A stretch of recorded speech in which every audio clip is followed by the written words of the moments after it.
kasih di dalam Tuhan Yesus, hari ini hari terakhir di bulan Februari tahun 2021. Mari siapkan hati kita untuk menerima suara pengbalan hari ini.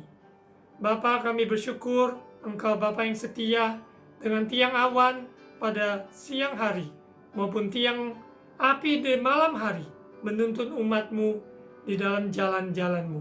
Kami bersyukur firman Tuhan yang kami dengar untuk kami lakukan di sepanjang hidup kami. Roh Kudus, berkaryalah. Urapi hamba-Mu, urapi umat jemaat-Mu, mendengar dan melakukan firman-Mu. Dalam nama Tuhan Yesus. Amin. Di tema bulan Februari kecil, kita sudah belajar dari minggu yang pertama, di mana hal yang kecil namun potensi besar. Di minggu yang kedua, kita belajar setia di dalam perkara kecil, karena Tuhan akan percayakan perkara-perkara besar pada orang-orang yang setia dalam perkara kecil. Minggu yang lalu, kita belajar bagaimana rubah-rubah kecil mempunyai potensi merusak kebun anggur. Dalam konteks adalah hubungan. Hubungan kita dengan Tuhan, hubungan kita dengan sesama. Ada rubah-rubah kecil yang harus kita tangkap, kita perhatikan, supaya jauhkan dari semua itu. Pada hari ini, dalam seri kecil, suara pengbalan dengan judul Lidah Kecil. Kita baca di Yakobus pasal 3 ayat 3 sampai 12. Yakobus pasal 3 ayat 3 sampai 12. Saya mengundang saudara sekalian membaca bersama-sama. Dosa karena lidah, ayat 3. Kita mengenakan kekang pada mulut kuda sehingga ia menuruti kehendak kita. Dengan jalan demikian, kita dapat juga mengendalikan seluruh tubuhnya. Dan lihat saja kapal-kapal, walaupun amat besar dan digerakkan oleh angin keras, namun dapat dikendalikan oleh kemudi yang amat kecil, menurut kehendak jurumudi.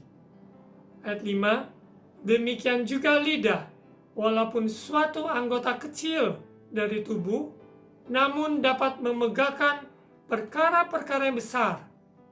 Lihatlah betapapun kecilnya api, ia dapat membakar hutan yang besar. Kita lihat potensi dari lidah kecil ini, sesuatu yang kecil, anggota kecil dari tubuh, namun dapat memegahkan perkara-perkara yang besar. Karena di firman Tuhan katakan, mulut orang benar dari lidahnya bisa mengeluarkan kata-kata yang membangun atau kata-kata yang mengutuk. Tapi sesungguhnya janganlah seperti itu. Biarlah lidah kita dipakai hanya untuk memuliakan Tuhan. Di dalam firman Tuhan juga berkata bahwa ada kuasa di dalam perkataan kita. Untuk itu harus kita berhati-hati apa yang kita ucapkan terhadap sesama kita maupun di hadapan Tuhan. Kita lanjut pembacaan firman Tuhan di ayat 6. Lidah pun adalah api yang merupakan suatu dunia kejahatan dan mengambil tempat di antara anggota-anggota tubuh kita sebagai sesuatu yang dapat menodai seluruh tubuh dan menyalakan roda kehidupan kita, sedang ia sendiri dinyalakan oleh api neraka. Lidah mempunyai potensi untuk membakar, untuk membangun, dan untuk merusak begitu banyak hal, tinggal tergantung pemakaiannya. Seperti api bisa menghangatkan, api juga bisa membakar, menghanguskan. Tergantung siapa yang mengemudikan api ataupun menyalakan api itu, ataupun yang menguasai lidah tersebut. Ayat 7. Semua jenis binatang liar, burung-burung, serta binatang-binatang menjalar, dan binatang-binatang laut dapat dijinakan dan telah dijinakan oleh manusia. Ayat 8, tetapi tidak seorang pun yang berkuasa menjinakkan lidah. Ia adalah sesuatu yang buas, yang tak terkuasai, dan penuh racun yang mematikan. Kita lihat, perhatikan, kalau burung-burung, binatang liar, binatang menjalar, binatang-binatang laut, semuanya dapat dijinakkan oleh sifat manusia. Tapi manusia sendiri tidak berkuasa menjinakkan lidahnya. Mengapa? Karena lidah sesuatu yang buas, tak terkuasai, dan penuh racun yang mematikan. Untuk itu nanti kita akan lihat bagaimana seorang percaya menggunakan lidahnya dengan baik dan benar dan penuh bijaksana, sehingga kita memuliakan Tuhan dengan bibir ucapan kita dan disertai dengan perbuatan kita. Kita baca ayat 9. Dengan lidah kita memuji Tuhan Bapa kita, dan dengan lidah kita mengutuk manusia yang diciptakan menurut rupa Allah. Dari mulut yang satu keluar berkat dan kutuk. Hal ini, saudara-saudaraku, tidak boleh demikian terjadi. Namun ini juga yang sering terjadi dalam kehidupan orang-orang percaya yang mengaku sebagai orang percaya, tetapi tidak menguasai, tidak mengkontrol lidah, perkataan yang keluar dari mulutnya. Ayat 11, adakah sumber memancarkan air tawar dan air pahit dari mata air yang sama? Saudara-saudaraku, adakah pohon ara dapat menghasilkan buah zaitun? Dan adakah pokok anggur dapat menghasilkan buah ara? Demikian juga mata air asin tidak dapat mengeluarkan air tawar. Perkataan seseorang akan memberikan gambaran siapa orang tersebut. Orang yang bijak, perkataannya bijak. Hati yang benar, keluar kata-kata yang benar. Semuanya ungkapan dari lidah, semuanya ungkapan dari hati. Siapa orang tersebut? Di mana identitas kita yang sesungguhnya terlihat dari apa yang kita ucapkan. Kata-kata yang sembronokah? Apakah kata-kata yang membangun? Atau kata-kata yang bijak? Atau kata-kata yang curang? Kata-kata yang dusta? Atau kata-kata yang benar? Dari perkataan kita, kita dinilai. Dengan mulut kita mengaku kita percaya, hati percaya, kita diselamatkan. Betapa pentingnya perkataan orang benar. Betapa pentingnya ucapan yang keluar dari mulut kita. Biarlah sinkron dengan apa yang kita imankan dan percayai. Firman Tuhan kita percayai, kita ungkapkan, kita akui, kita deklarasikan, dan kita hidupi. Dari perkataan sehari-hari kita dinilai oleh sesama kita maupun dinilai oleh Tuhan. Untuk itu berhati-hatilah dalam ucapan kita. Karena apa yang kita katakan, kita akan dihakimi. Mari saudara terkasih dalam Tuhan Yesus, di seri penutupan seri kecil ini, mari kita belajar menguasai lidah kecil ini. Ada pepatah di umum yang disebut think before speak. Think before speak artinya adalah berpikirlah sebelum berbicara. Seringkali terbalik, kita berbicara dulu, baru kita berpikir. Ternyata kata-kata kita sudah melukai banyak orang. Ternyata dari perkataan kita sudah merendahkan seseorang. Mari, think before speak. Berpikirlah sebelum kita berbicara. Seperti yang kita katakan, mungkin hal-hal yang bisa kita mungkin lakukan. Tapi ingat, berpikirlah dahulu sebelum kita berbicara. Sehingga apa yang kita bicarakan berkualitas, berguna, dan menolong sesama, dan memuliakan Tuhan. Itu yang terutama. Kita baca di Amsal 13 ayat 16. Saya akan baca bahasa Inggris dan bahasa Indonesia dari NLT version. bahasa Inggris. Proverbs chapter 13 verse 16. Wise people think before they act. Fools do not, and even brag about their foolishness. Amsal 13 ayat 16.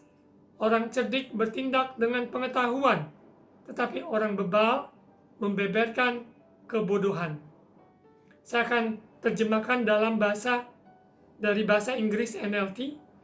Proverbs chapter 13 verse 16. Wise people think before they act. Orang-orang bijak berpikir dahulu sebelum bertindak. Ya. Fools do not. Orang-orang bodoh tidak demikian.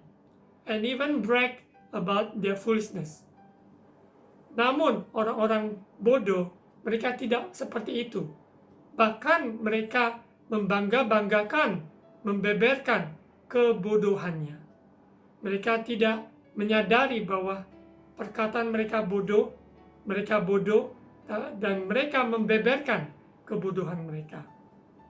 Ingat, siapa kita di dalam Tuhan? Kita adalah orang benar yang sudah dibenarkan oleh karya Yesus di atas kayu salib. Kita orang kudus karena pengudusan dari firman-Nya, pengudusan dari Yesus Kristus, kekudusannya menguduskan kita, termasuk perkataan kita. Siapa diri kita, identitas kita, jati diri kita yang sesungguhnya, bahwa kita anak Tuhan, kita dikasihinya, kita ditebus oleh darahnya, kita adalah milik kepunyaannya. Yesus Kristus Raja dalam hidup kita, Dia yang memerintah dalam ucapan kita, perbuatan kita, apa yang kita pikirkan.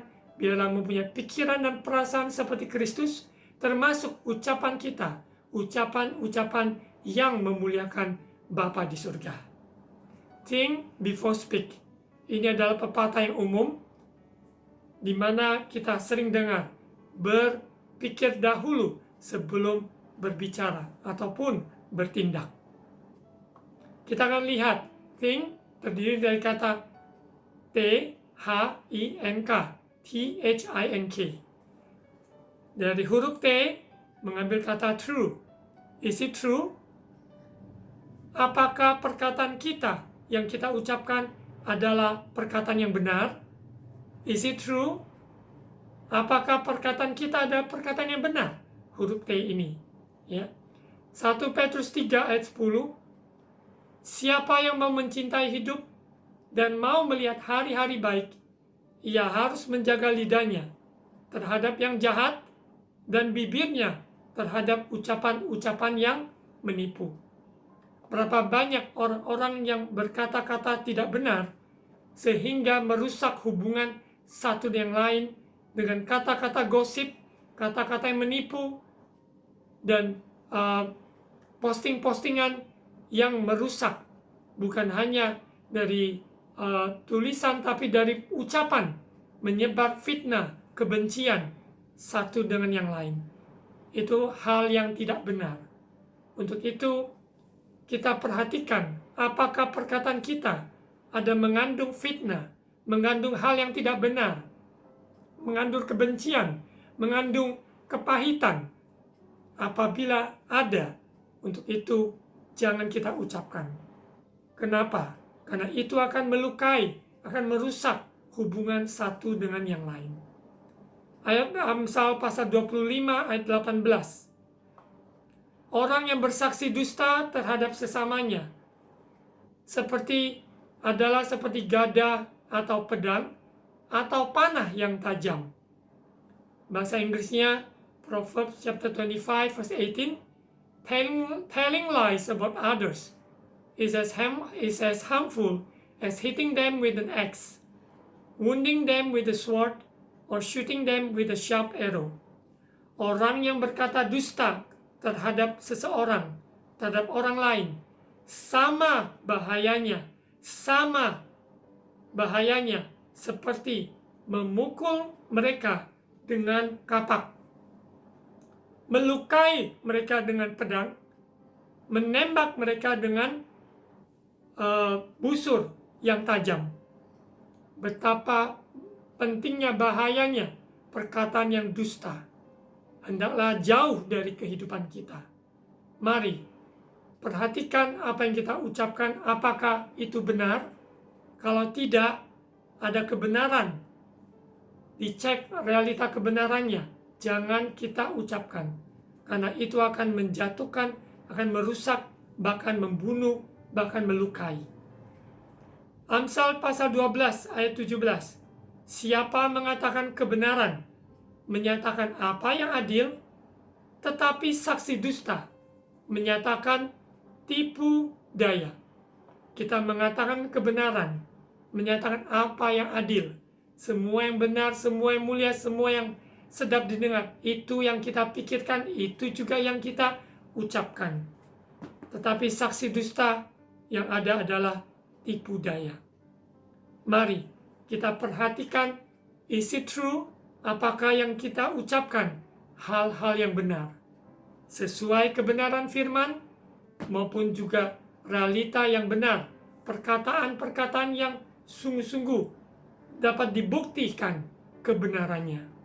Kita tidak asal bunyi, tidak asal ucapkan, sehingga merusak nama baik seseorang, bahkan reputasi seseorang dengan perkataan-perkataan yang sembrono, yang tidak benar. Lanjut di huruf T, huruf kedua adalah H, ya. Huruf kedua adalah H adalah H. H ini adalah helpful. Is it helpful? Apakah ucapan yang kita ucapkan menolong seseorang, membantu? Mari perhatikan ucapan kita, apakah menolong seseorang. Amsal 12 ayat 18. Ada orang yang lancang mulutnya. Kalau bahasa Inggris, reckless, ceroboh, sembrono. Ada orang yang lancang mulutnya, seperti tikaman pedang. Tetapi lidah orang bijak mendatangkan kesembuhan. Luar biasa kontrasnya.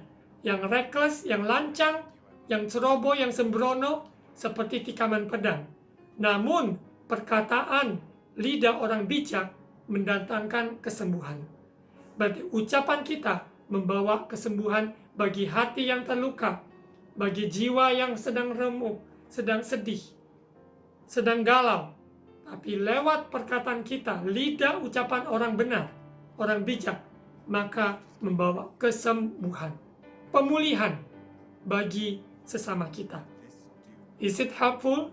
Apakah perkataan kita menolong sesama, menolong seseorang? Kita lanjut, Amsal 15 ayat 4. Lidah lembut adalah pohon kehidupan, tetapi lidah curang melukai hati. Lidah lembut adalah pohon kehidupan. Pohon kehidupan berarti memberi kehidupan. Kehidupan mempunyai pengharapan, sukacita, damai sejahtera. Ingat, kehidupan kekal hanya di dalam Yesus Kristus Tuhan. Orang yang sudah percaya menerima Yesus sebagai Tuhan Juru Selamat, menjaga lidahnya, sehingga membawa kesembuhan, membawa kehidupan kepada orang-orang yang mendengarkannya, sehingga mereka mendengarkan Injil, mereka diselamatkan. Mereka mendengarkan kabar gembira, mereka diselamatkan. Lidah yang lembut adalah pohon kehidupan, lidah curang melukai hati. Kontras yang luar biasa. Yang satu melukai hati karena curang, yang satu adalah memberi kehidupan, adalah pohon kehidupan. Siapapun yang mendengarkannya, perkataan yang diucapkan, ada kehidupan karena membangun. Mari kita lihat Amsal 18 ayat 21.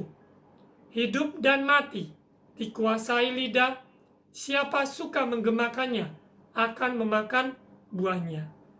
Perhatikan, perkataan kita akan ada pertanggungan jawab. Apa yang kita ucapkan, apakah kita menggemakannya, memuliakan Tuhan? Apa yang kita ucapkan, apakah mematikan, menolong, ataukah menolong seseorang? Baiklah, kita perhatikan apa yang kita ucapkan. Is it helpful? apakah menolong seseorang dengan perkataan kita yang benar dan menolong seseorang, maka orang tersebut tertolong. Mari kita lanjut di huruf yang berikutnya. Think before speak. Huruf ketiga adalah I. Bahasa Inggris I. Bahasa Indonesia I. I di sini adalah inspiring. Is it inspiring? Inspiring itu adalah menyemangati, memberikan sebuah semangat yang baru kepada orang yang mendengarkannya.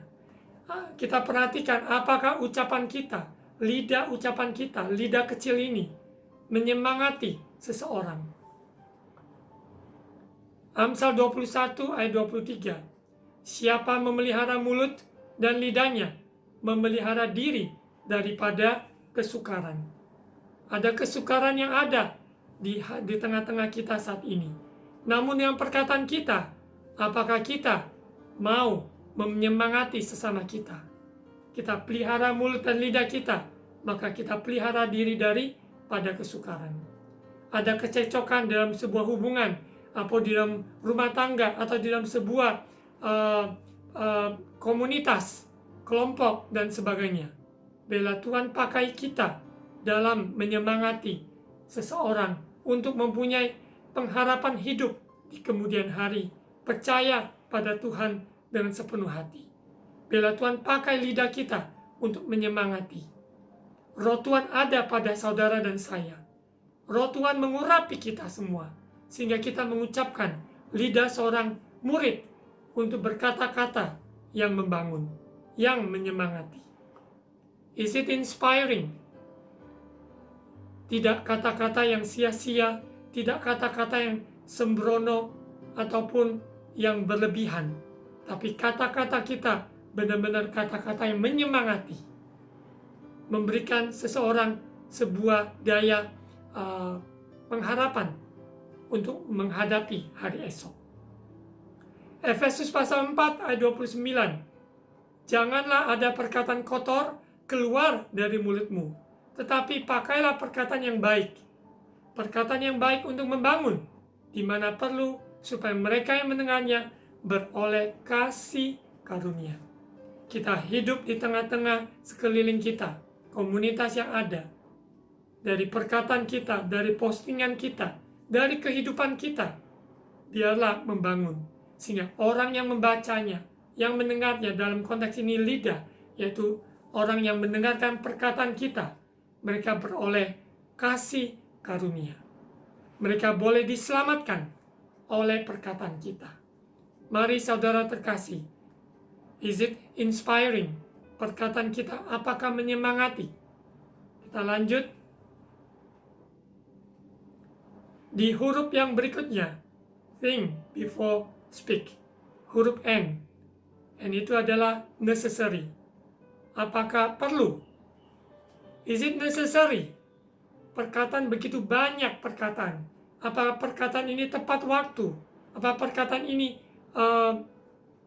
yang dibutuhkan, yang perlu?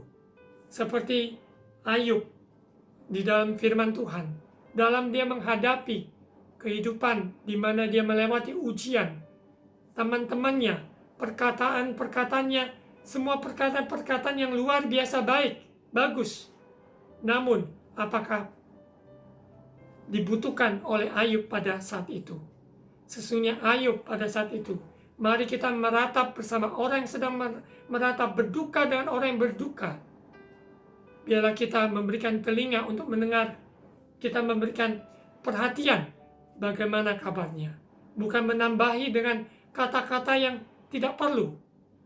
Banyak kata-kata yang baik, yang benar, namun tidak perlu, tidak tepat pada waktunya. Kita lihat Pengkhotbah pasal 5 ayat 1. Janganlah terburu-buru dengan mulutmu, dan janganlah hatimu lekas-lekas mengeluarkan perkataan di hadapan Allah, karena Allah ada di sorga, dan engkau di bumi. Oleh sebab itu, biarlah perkataanmu sedikit. Kita lihat kembali hidup Ayub di Perjanjian Lama, di mana Ayub mengalami ujian-ujian, di mana ternak, kambing, domba, semuanya mati. Bahkan anak-anaknya semuanya mati. Di tengah-tengah situasi seperti itu, istrinya menyuruh Ayub untuk mengutuki Allah dan merasa bahwa dia tidak layak untuk menerima semua ini, sehingga dia bisa menuntut dan menyalahkan Tuhan. Namun Ayub tidak berdosa dengan mulutnya. Dia berkata bahwa terpujilah nama Tuhan, Dia yang memberi, Dia juga yang mengambil. Sehingga Ayub di dalam proses perjalanan dia yang sesulit itu, dia tidak berdosa terhadap Tuhan dengan bibir lidahnya. Mari di hadapan Tuhan, boleh hidup ini sulit, ujian-ujian yang kita tempuh, tapi perhatikan ucapan kita. Jangan ucapan kita ucapan yang lekas-lekas mengeluarkan dan menyalahkan Tuhan dan mengutuki sesama kita. Dan juga kehidupan ini, perkataan-perkataan yang sangat melemahkan iman kepada diri sendiri, bahwa memang hidup ini akulah yang terpuruk, akulah mempunyai nasib yang buruk dan sebagainya. Sesungguhnya Tuhan tidak pernah memberikan kita nasib yang buruk. Tuhan memberikan kepada kita semua hari depan yang penuh harapan. Bagian kita orang percaya, mulut mengaku, hati percaya. Perhatikan apa yang kita ucapkan.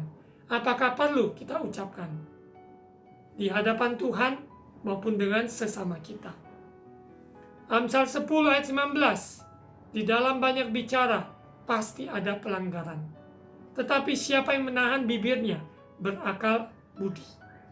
Perkataan-perkataan yang begitu banyak, kalau kita renungkan, banyak yang sia-sia, banyak yang tidak perlu yang kita ucapkan kepada sesama, kepada diri sendiri, maupun perkataan-perkataan bertele-tele yang kita ucapkan di hadapan Tuhan. Mari kita belajar untuk menguasai diri, menahan bibir kita dalam pembicaraan kita, dalam ucapan kita sehari-hari. Jauhi dari perkataan yang sia-sia. Apakah ucapan kita, is it necessary? Apakah dibutuhkan, diperlukan pada waktu ini, pada saat ini? Ketika orang sedang berduka, apa yang kita ucapkan? Ketika orang mengalami musibah, apa yang kita ucapkan? Mari, biarlah Tuhan memberikan kita hikmat pengertian, supaya perkataan kita sedikit, perkataanmu sedikit, perkataan kita sedikit, tapi membangun. Daripada perkataan yang begitu banyak, ternyata terbuang sia-sia. Kita lihat di kata yang terakhir, think before speak atau act. Pikirkanlah dahulu sebelum ucapkan ataupun melakukan. Think before do, atau think before act, atau think before speak.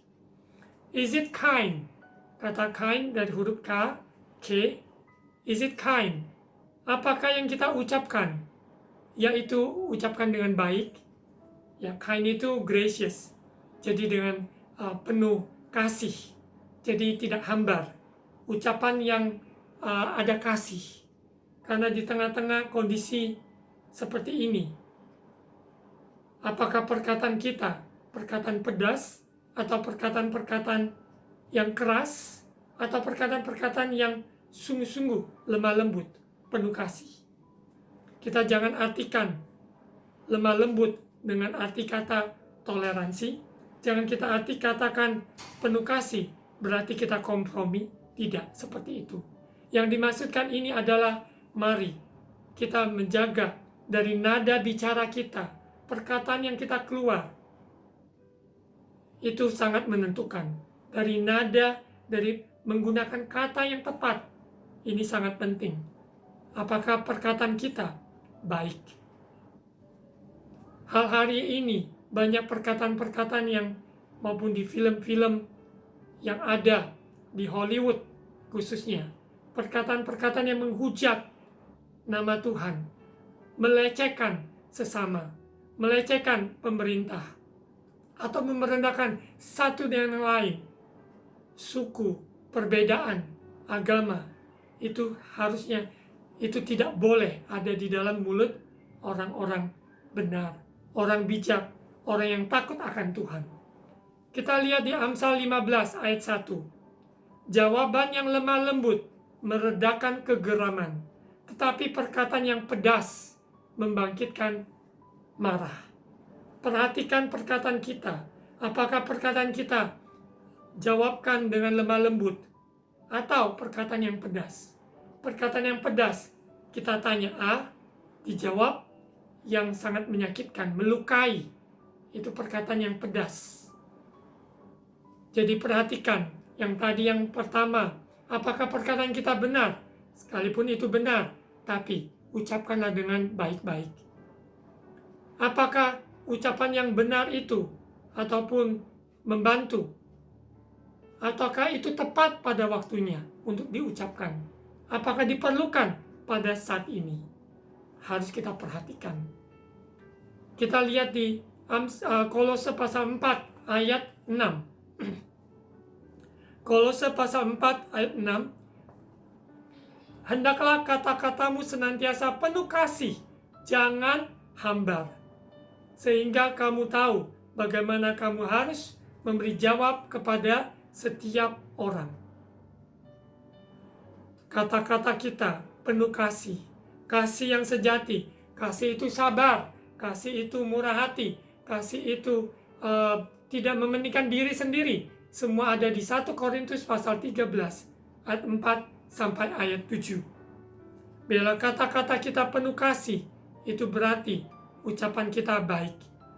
Dengan nada yang baik, perkataan yang tepat, dengan ucapan kata-kata yang kita pilih adalah kata-kata yang baik, bukan kata-kata yang pedas. Menjatuhkan seseorang, melecehkan seseorang, merendahkan seseorang, bukan seperti itu. Mari, perkataan kita penuh kasih, jangan hambar. Karena perkataan kita harus diberi pertanggungan jawab di hadapan Tuhan maupun dengan sesama kita. Kalau kita lihat betapa pentingnya perkataan itu, dari apa yang kita pikir dulu sebelum kita ucapkan ataupun bertindak. Yang pertama tadi adalah, is it true? Apakah itu benar? Is it helpful? Apakah menolong sesama kita dengan perkataan kita? Is it inspiring? Apakah itu menyemangati seseorang? Terus yang ada adalah N, necessary. Apakah itu tepat pada waktunya, dibutuhkan pada saat ini? K, kind. Apakah itu baik? Dengan ucapan yang digunakan, perkataannya, pemilihan kata yang tepat, ataupun nada bicara kita. Kalau kita lihat betapa pentingnya perkataan dari ucapan dari lidah kecil. Lidah yang kecil. Bagaimana kita sanggup untuk menguasai lidah kecil ini? Ini semua kita akan lihat ada 3 poin. Bagaimana kita menguasai lidah kecil ini.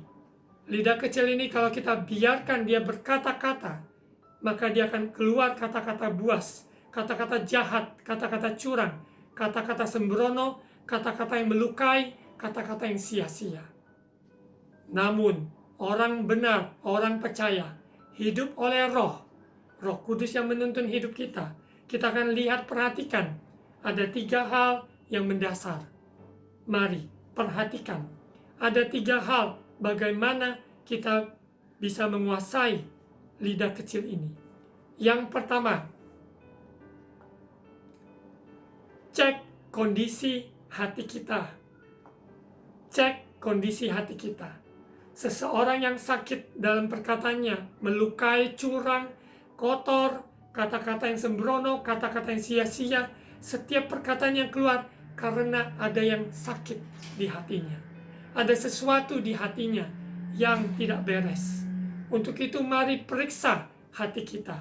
Amsal 4 ayat 23 berkata, jagalah hatimu dengan segala kewaspadaan, karena dari situlah terpancar kehidupan. Perkataan kita karena keluar dari hati. Hati yang tidak benar keluar perkataan yang tidak benar. Keluar dari hati, meluap dari hati.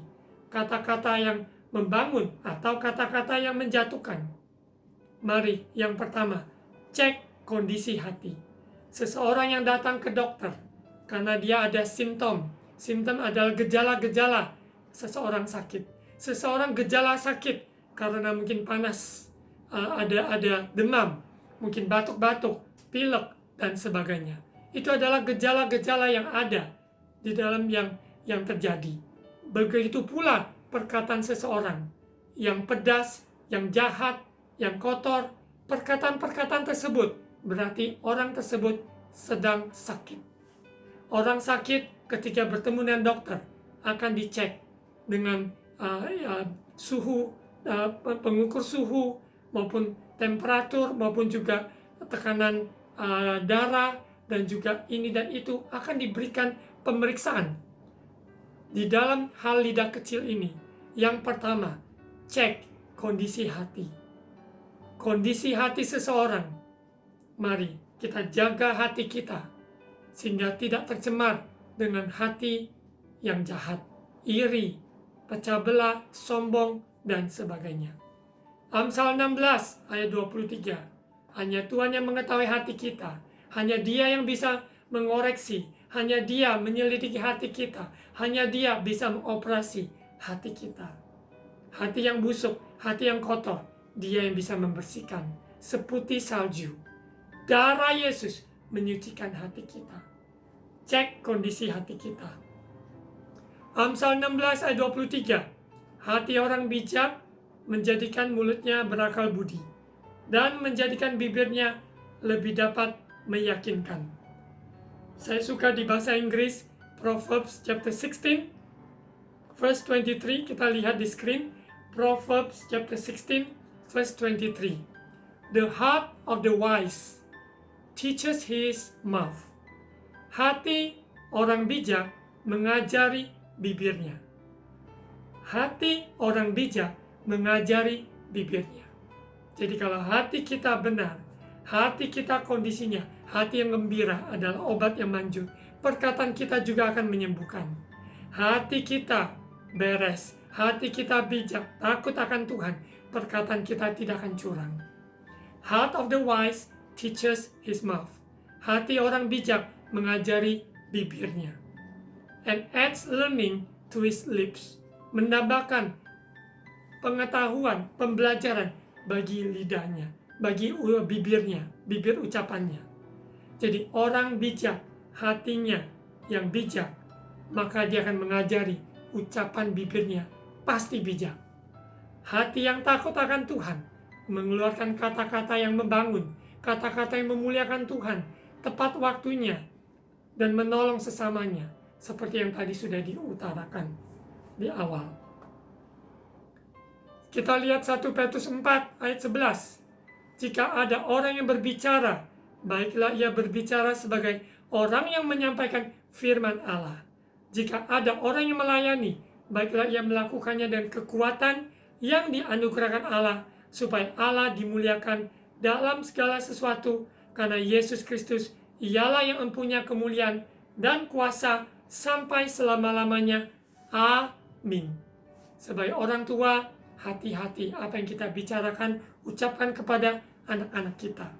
Sebagai guru, pengajar, sebagai pemimpin, perhatikan apa yang kita ucapkan terhadap sesama kita, terhadap orang-orang yang kita pimpin, anak didik yang kita ajar sehari-hari. Ketika dia lemah, kita katakan, yuk anak, mari engkau, Tuhan menyertai engkau, Tuhan memampukan engkau. Kita tidak merendahkan dia, tetapi kita membangun dia, sehingga dia dimampukan oleh Roh Kudus, lewat perkataan kita. Baiklah kita berbicara seperti orang yang menyampaikan firman. Saya sebagai hamba Tuhan yang mengucapkan firman, maupun lewat suara pembalaan ini, setia dalam hari sehari-hari, saya harus benar-benar perhatikan apa yang saya ucapkan ini. Benar-benar sesuai dengan firman Tuhan. Saudara terkasih dalam Tuhan Yesus, siapapun yang mendengarkan suara pembalaan ini, baiklah saudara mengucapkan perkataan seperti orang yang menyimpan firman Allah. Hati-hati. Saya mengucapkan firman Tuhan dengan hormat takut akan Tuhan. Bertanggung jawab dengan kehidupan apa yang diucapkan saya lakukan. Tidak hanya satu pihak saya menyampaikan, tetapi saya mengabaikan.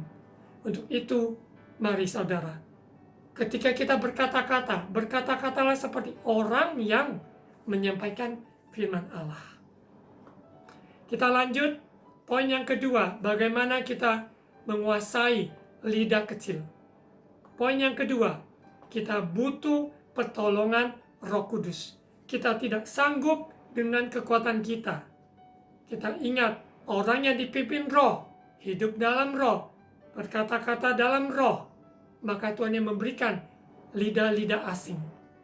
Kenapa? Ketika orang yang berkumpul, bersahati, mereka menantikan pencurahan Roh Kudus 2000 tahun yang lalu pada hari Pentakosta, di mana lidah-lidah api menyala-nyala dalam hidup, dalam turun atas murid-murid Tuhan. Dan kita sebagai orang-orang percaya di zaman modern ini, kita dikuasai oleh Roh Kudus, berkata-kata, yaitu dalam bahasa roh, membangun umat, membangun diri kita sendiri. Sehingga ketika membangun diri kita sendiri, maka perkataan yang keluar sehari-hari pasti membangun sesama kita. Bahasa roh dikaruniakan Tuhan bagi orang yang percaya. Berkata-kata, di mana ucapan-ucapan yang tidak kita terpikirkan, kita ucapkan. Kita lihat di Roma pasal 8 ayat 26. Perkataan-perkataan ini, ayat 26 dan 27. Demikian juga roh, yaitu roh Tuhan, membantu kita dalam kelemahan kita. Sebab kita tidak tahu bagaimana sebenarnya harus berdoa. Tapi roh sendiri berdoa untuk kita kepada Allah dengan keluhan-keluhan yang tidak terucapkan. Dan Allah yang menyelidiki hati nurani mengetahui maksud roh itu, yaitu bahwa ia sesuai dengan kehendak Allah berdoa untuk orang-orang kudus. Ketika kita berkata-kata berbahasa roh dalam doa kita, dalam perjalanan kita terus berkomunikasi dengan Tuhan, maka kita tahu Roh Kuduslah penolong kita, di mana bahasa roh membangun pribadi kita. Kalau diri kita terbangun, kita dimampukan membangun sesama kita. Jadi jangan salah paham. Ada orang-orang yang sepertinya dikatakan dia berbahasa roh, tapi kalau dia tidak menjaga lidahnya, tidak membangun sesamanya, dia berbahasa roh, namun perkataannya pedas, perkataannya melecehkan, merendahkan, bahkan perkataannya kotor, maka dipertanyakan. Sesungguhnya bukan Roh Kudus yang bekerja, namun kedagingannya yang bekerja. Perhatikan, orang-orang yang diurapi Roh Kudus pasti lidahnya dapat dikuasai. Roh Kuduslah penolong kita. Perhatikan apa yang kita ucapkan, yaitu keluar dari hati. Roh Kudus yang berkarya menolong kita, membangun diri kita, sehingga kita bisa membangun orang lain. Poin yang ketiga, bagaimana kita dapat menaklukkan, menguasai lidah kecil ini. Yang ketiga adalah harus melatih diri. Harus melatih diri. Seperti dalam hal kita mau belajar main piano, kita mau belajar bahasa, kita mau belajar sesuatu, harus melatih diri. Bahkan seorang anak, seorang bayi, bertumbuhannya menjadi anak batita, sampai seorang anak kecil, remaja, dan seterusnya. Dia melatih diri sesuai dengan musim kehidupan, sesuai dengan perkembangan umurnya. Dia melatih diri dengan panca inderanya, supaya dia terlatih menggunakan tangannya untuk mengangkat tangannya, maupun melakukan aktivitas menulis, ataupun membaca dan sebagainya. Perlu latihan. Termasuk orang yang lumpuh, orang yang barusan mungkin operasi dalam hal ini, dalam hal itu, saraf maupun tulang ataupun apa saja, perlu berlatih dengan fisioterapi sehingga dapat menolong speech therapy maupun juga fisioterapi dan sebagainya. Semua butuh latihan sehingga kita terlatih menjadi biasa, menjadi terlatih. Kita lihat Ibrani pasal 5 ayat 14. Tetapi makanan keras adalah untuk orang-orang dewasa, yang karena mempunyai panca indera yang terlatih, untuk membedakan yang baik daripada yang jahat. Kita harus melatih panca indera, termasuk lidah kecil ini. Melatih sehingga perkataan kita, seperti yang tadi sudah diutarakan, apakah benar, apakah membangun, apakah menyemangati, apakah tepat pada waktunya. Kita hampir mau ucapkan, Roh Kudus merem. Tidak perlu kita ucapkan ini. Ini tidak tepat pada waktunya. Dan kita rem. Apa perkataan kita sudah menggebu-gebu dengan semangat, tapi dengan emosi, hanya perkataan itu bisa melukai seseorang. Roh Kudus menolong kita meremnya, sehingga kita tidak melakukannya. Sering kata-kata yang benar, tapi diucapkan dengan emosi, maka melukai orang yang mendengarkannya. Padahal itu kata-kata yang benar, tetapi tidak dilakukan dengan baik. Mari saudara terkasih dalam Tuhan Yesus, ini bukan sebuah teori-teori, tapi sebuah hal yang harus kita praktek, lidah kecil. Kita mencek kondisi hati, kita butuh pertolongan Roh Kudus, dan harus melatih diri dalam hal menggunakan lidah kecil ini.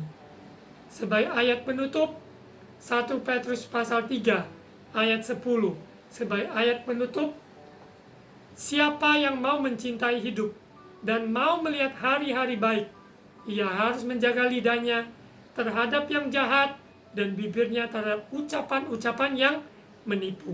Sekali lagi kita baca bersama sebagai ayat penutup, siapa yang mau mencintai hidup dan mau melihat hari-hari baik, ia harus menjaga lidahnya terhadap yang jahat dan bibirnya terhadap ucapan-ucapan yang menipu. Kita semua yakin dan percaya ingin melihat masa depan yang baik. Kita ingin menikmati hari-hari ini. Sekalipun kondisi yang mungkin sangat menakutkan, sangat memberikan tantangan dalam hal kesehatan, keuangan, maupun dalam hubungan dan apa saja. Tapi kita percaya kita mempunyai hari depan yang luar biasa apabila kita mau menjaga, menguasai lidah kecil ini. Jauhi dari kata-kata yang mereka-reka, yang tidak benar, yang sia-sia, sembrono, kata-kata gosip, merendahkan, bahkan hal yang penuh emosi. Mari jauhan, sehingga perkataan kita memuliakan Bapa di surga. Amin. Mari kita berdoa. Bapa, kami bersyukur kami dapat curhat kepada Engkau kapan saja, dimanapun berada. Kami berkata-kata, Tuhan, kami butuh Engkau.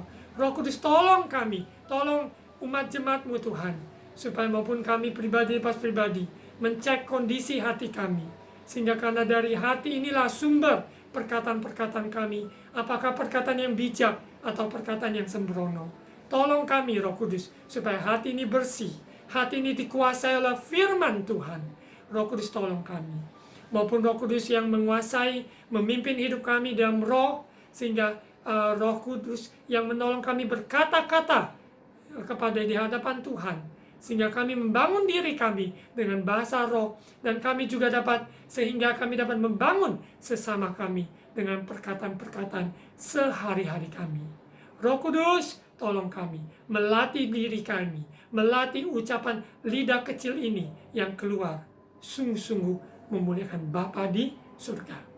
Saat ini hamba-Mu mengucapkan berkat untuk setiap umat jemaat-Mu yang mendengarkannya. Di dalam nama Tuhan Yesus, hamba-Mu berdoa mengucapkan berkat. Yang sakit disembuhkan oleh bilu-bilu Yesus Kristus. Yang lemah dikuatkan oleh firman Tuhan. Yang bimbang diteguhkan oleh kebenaran firman. Perkataan bijak sesama. Orang-orang yang sedih hati dihibur oleh nyanyian pujian surgawi maupun firman-firman Tuhan. Kata-kata menyemangati Di dalam nama Tuhan Yesus. Terima kasih Bapa. Mari saudara terkasih, angkat kedua tangan dan terima ucapan berkat imam. Tuhan memberkati engkau dan melindungi engkau. Tuhan menyinari engkau dengan wajah-Nya dan memberi engkau kasih karunia. Tuhan menghadapkan wajah-Nya kepadamu dan memberi engkau damai sejahtera. Terimalah berkat kasih karunia dari Allah Bapa, cinta kasih dari Tuhan Yesus Kristus, persekutuan dan Allah Roh Kudus menyertai saudara sekalian kita semua saat ini sampai Yesus datang menjemput kita di awan-awan. Di dalam nama Tuhan Yesus, amin. Tuhan Yesus memberkati.